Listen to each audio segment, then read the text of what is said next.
সুমন, যেসব এলাকা থেকে পানি নেমেছে সেখানকার সার্বিক অবস্থা এখন কেমন দেখতে পাচ্ছেন?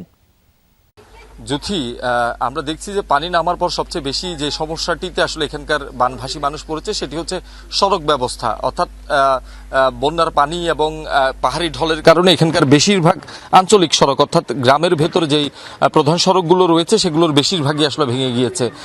এবং বাঁশখালীতে আরেকটি বিষয় যেটি আমরা লক্ষ্য করেছি সেটি হচ্ছে যে এখানকার বেশিরভাগ ঘরবাড়ি আসলে ছিল মাটির তৈরি। অর্থাৎ এই যে বন্যার পানি কিংবা এই যে পাহাড়ি ঢল সেই স্রোতে কিন্তু এখানকার বেশিরভাগ মাটির ঘর ধসে পড়েছে।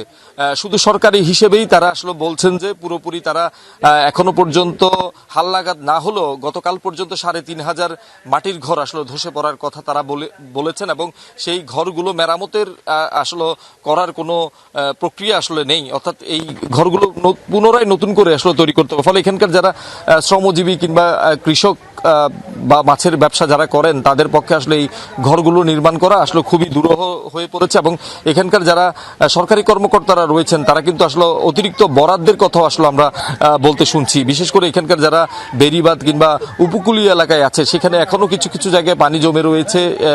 ঘর বাড়িতে অনেকেই এখনো ঢুকতে পারেনি, কাদা রয়েছে, ঘরের চুলায় এখনো আসলে তারা আগুন ধরাতে পারেনি রান্না করার জন্য।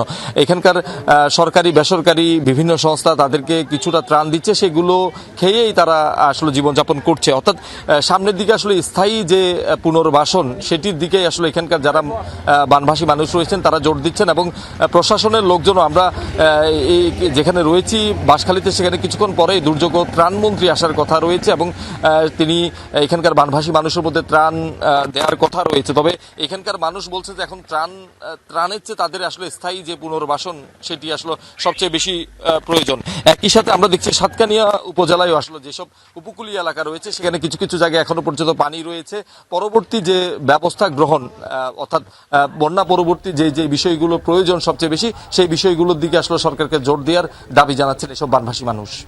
সুমন, আপনাকে ধন্যবাদ।